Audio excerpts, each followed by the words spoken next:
వాళ్ళ చేతులకు జట్టలు ఉట్ట వాళ్ళ కాళ్ళకు కుష్ఠరోగం రాను ఏందే బాలన్న అట్లా తిట్టబడితే అంటారా నేను తిట్టతోనే సరిపెడుతున్నా కానీ మీరైతే ముచ్చట పురాగా వినకముందే వాళ్ళు కళ్ళ ముంగట ఉంటే వేసినాకనే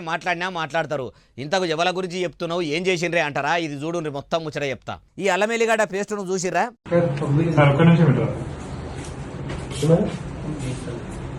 ఇప్పటికే ముచ్చట మీకు అర్థమైంది అనుకుంటా ఈ అల్లం ఎల్లిగడ్డను పాడైన అల్లం ఎల్లిగడ్డ పేస్టులో కలిపి డబ్బాల్లో ప్యాకింగ్ చేసి మార్కెట్లకు ఇడిచిపెడుతుర్రట మదిగండనం ఉపైతుర్రట అరే ఎక్కువ పైకం సంపాదించాలని యావ ఉంటే ఏదైనా ఎక్కువ లాభం వచ్చే పెద్దదందా చూసుకోవాలి అంతేగాని ఈ పాడుమల్లె పేస్టులు తయారు చేసుడేంది అవి చూడుండ్రి అమాయకత్వానికి అంగి పాయింట్లు వేసినట్టు ఏం తెలియని ఎడ్డోల లెక్క అల్లం ఎల్లిగడ్డ డబ్బాల వెనుక నిలబడ్డ ఈ ఆవులగాళ్ళే అడ్డమైన దాన్ని కల్తీ చేస్తుర్రట ఒకటి కాదు రెండు కాదు మొత్తం 1500 కిలోలు దొరికిందట అలా 480 కిలోల పేస్టు దాకా అంతా ఖరాబ్ అయ్యిందే వాడిర్రట ఒదికు చెయ్యి సర్కార్ ఏలుబడి చక్కగా లేదని ధర్నాలు రాస్తారోకోలు నిరసనలు తెలిపేటోళ్లను కంట్రోల్ చేస్తేందుకే రక్షక భటులకు తీర్పాటకం దొరుకుతలేదు ఇంకా మా డబ్బాల మూతలు తీసి ముక్కుతోని వాసన పసిగట్టే టైం ఉన్నదా అనుకొని వీళ్ళ పని మీద వీళ్ళుంటే తెలంగాణ ఫ్రెండ్లీ పోలీసులు ఊకుండే బాపతేనా మురక చూసి దొరకబట్టే రకం కాబట్టి టాస్క్ ఫోర్స్ ఆఫీసర్లు పట్టుకుర్రు అయ్యా అగత్కు కావాలని బిరాన పోయి దుకాన్ల పొంట అల్లం ఎల్లిగడ్డ కొనుక్కోవాలనుకునేటోళ్ళు చూసిర్రు కదా అల్లం వెల్లుల్లి పేస్ట్ కూడా పాడైంది వస్తుంది